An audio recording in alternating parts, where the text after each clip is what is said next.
Assalamualaikum warahmatullahi wabarakatuh. Innal hamdalillah nahmaduhu wa nasta'inuhu wa nastaghfiruh wa na'udzu billahi min shururi anfusina wa min sayyiati a'malina man yahdihillahu fala mudilla lahu wa man yudlil fala hadiya lahu. Asyhadu an la ilaha illallah wahdahu la syarika lah wa asyhadu anna Muhammadan abduhu wa rasuluh. Allahumma salli wa sallim wa barik ala nabiyina Muhammadin wa ala alihi wa sahbihi ajma'in.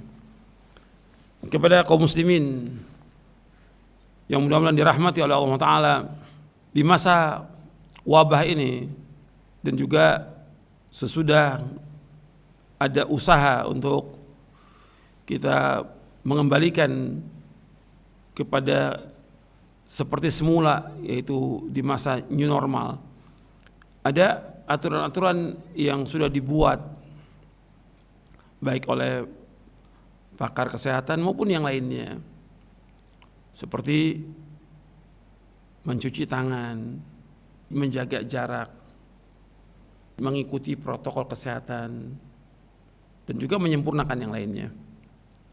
Saya akan bahas, kita sebagai orang yang beriman, yang pertama berkaitan dengan masalah mencuci tangan. Saya mau tanya kepada antum, apa antum tiap hari ini cuci tangan atau tidak? Mesti antum cuci tangan. Paling tidak kita ini dalam sehari lebih dari 10 kali. Sholat aja sudah 5 kali sholat. Kita cuci tangan, bersih gitu. Sholat. Kemudian ketika kita mau makan, kan kita makan dengan tangan ini paling nggak 3 kali, udah 8 tuh. Belum lagi yang lainnya. Masih kita cuci tangan. Artinya kalau kita lihat umat Islam ini bersih gitu. Kalau yang seperti ini sebenarnya nggak perlu diajarkan kepada umat Islam, udah bersih. Tapi yang perlu diperhatikan di sini, antum ingat ini, ingat dan antum ingat. Kenapa untuk cuci tangan itu kita betul-betul perhatikan, tapi kita nggak memperhatikan bagaimana kita mencuci hati kita dan diri kita dari perbuatan dosa dan maksiat. Coba antum perhatikan. Kita hanya memperhatikan yang zahir ini, cuci tangan, tapi kita nggak perhatikan bagaimana kita berbuat dosa kepada Allah. Bagaimana kita membersihkan hati kita dari perbuatan kesombongan, keangkuhan, tidak taat kepada Allah dan Rasulnya, membangkang perintah Allah dan Rasulnya, berbuat dosa dan maksiat. Apa kita nggak perhatikan tuh? Orang beriman pandangannya tuh jauh, orang yang beriman itu tidak sekedar yang nyata, cuma cuci tangan. Anda melihat ketika Nabi SAW menyebutkan tentang masalah wudhu, Nabi nggak sebutkan tentang membersihkan badan aja, tapi Nabi sebutkan Allah akan gugurkan dosa-dosanya dengan dia berwudu. Gugurkan dosa-dosanya. Nah kita terus, bukan hanya saat wudu aja, bagaimana kita membersihkan diri kita dari perbuatan dosa dan maksiat. Ini orang beriman. Dosa kita ini banyak sekali. Sampai kata ulama salaf itu, kalau seandainya dosa kita berbau, nggak ada yang dekat dengan kita. Dosa kita kepada Allah, dosa kita kepada orang tua kita, dosa kita kepada tetangga, dosa kita kepada orang lain, banyak dosa kita berbuat dosa. Makanya taubat kita kepada Allah atas semua dosa. Adanya bencana, adanya musibah, adanya petaka, adanya kesulitan dengan sebab dosa-dosa kita. Wa ma asabakum min musibatin fa bima kasabat aydikum wa ya'fu an katsir. Apa saja musibah menimpa kalian dengan sebab dosa-dosa kalian, dan Allah banyak memberikan maaf. Di dalam surah Asy-Syura, surah 42 ayat 30. Karena kalau kita banyak dosa, apa kewajiban kita? Ya taubat kepada Allah. Ya ayyuhalladzina amanu tubu ila Allahi taubatan nasuha. Wahai orang beriman, taubatlah kepada Allah dengan taubat yang nasuh. Taubat yang ikhlas, taubat yang jujur. Ini perhatikan, taubat kepada Allah. Kita banyak dosa. Jadi kalau kita lihat disuruh cuci tangan, kenapa enggak kita cuci dosa-dosa kita dengan taubat kepada Allah, dengan kembali kepada Allah, melaksanakan perintahnya, menjauhkan larangannya. Taubat, bersihkan hati kita dari banyak dosa ini. Dosa ketamakan kepada dunia, kesombongan, keangkuhan, membangkang perintah Allah dan Rasulnya, merasa hebat, dan yang lainnya. Riya, dosa-dosa banyak. Tamak kepada dunia, dengki, iri kepada orang, Dan ketika orang bawakan keterangan, bawakan dalil, kita malah melecehkan orang bawakan dalil. Kita menghinakan orang yang bawa dalil itu. Orang bawakan dalil Quran Sunnah dilecehkan, diejek. Apa bedanya antum dengan orang-orang jahiliyah yang dibawakan dalil mengejek? Ini berarti ada yang nggak beres. Di mana nggak beresnya? Di hatinya yang nggak beres ini. Kotor hatinya, cuci dosa itu dengan taubat kepada Allah. Itu yang pertama. Yang kedua, disuruh jaga jarak kita. Jaga jarak, ini juga sama dengan yang pertama tadi. Kita kenapa jaga jarak? Kalau jaga jarak mungkin protokol kesehatan di luar nggak ada masalah. Tapi ketika sholat nggak bisa. Kenapa? Nabi menyuruh SAW untuk rapat dalam sholat. Bukan satu hadis, lebih dari 10 hadis yang menjelaskan tentang wajibnya merapatkan saf dalam sholat. Nggak boleh jaga jarak. Mesti berpikir ketika berbicara soal jaga jarak, kita wajib berusaha bagaimana menjaga jarak kita dari perbuatan dosa dan maksiat. Kita berpikir menjaga jarak, jangan sampai kita mendekat kepada apa? Kepada perbuatan dosa dan maksiat.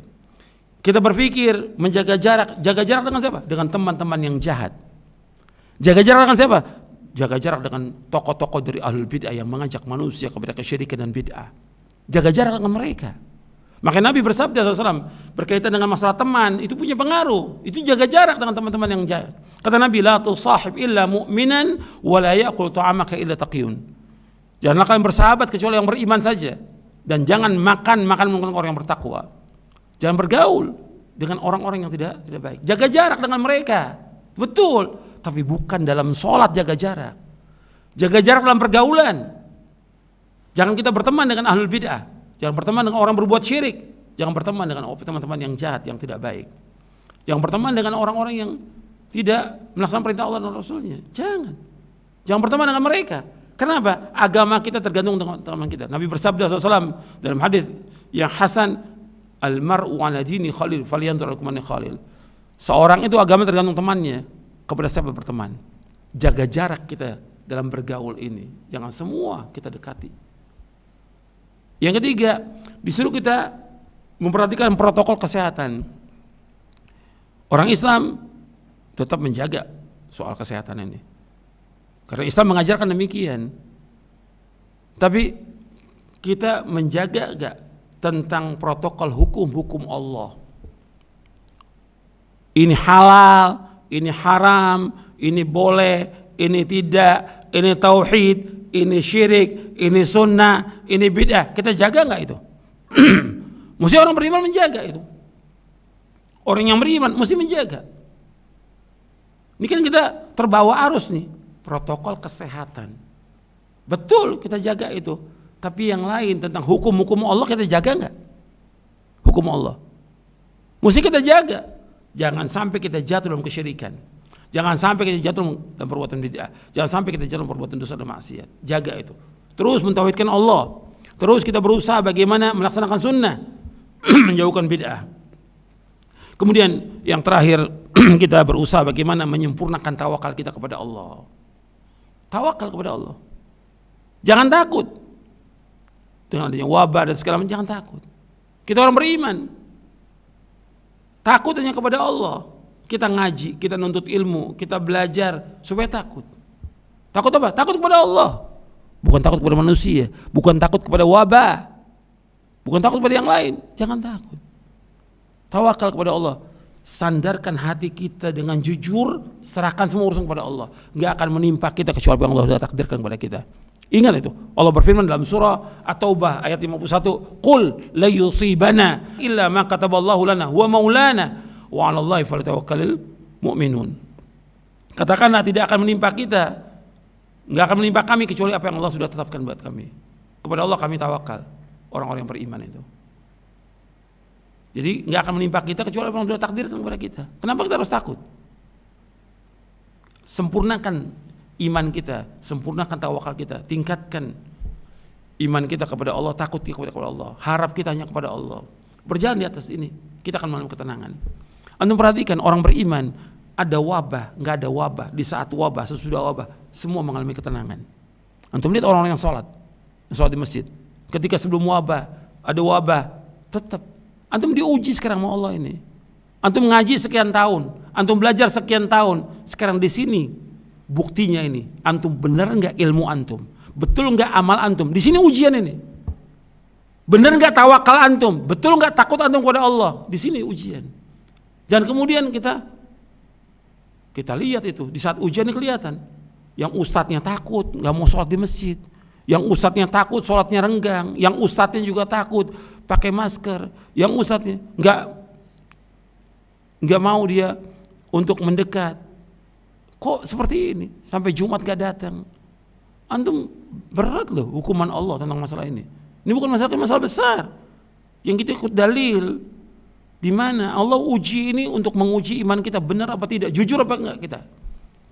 Mudah-mudahan yang saya sampaikan ini bermanfaat untuk saya dan untuk sekalian, dan kita semua kembalikan kepada Quran dan hadis Nabi yang sahih, mengikuti pemahaman salaf soleh. Kita akan mengalami ketenangan, kenikmatan, kehusyuan, keberkahan, dan insya Allah juga Allah akan memberikan keselamatan kepada kita, dan Allah akan tetapkan kita di atas hidayah. Karena orang meramaikan masjid dikasih, Allah sebutkan dapat hidayah, Allah tetapkan hidayah dalam surah At-Taubah ayat 18.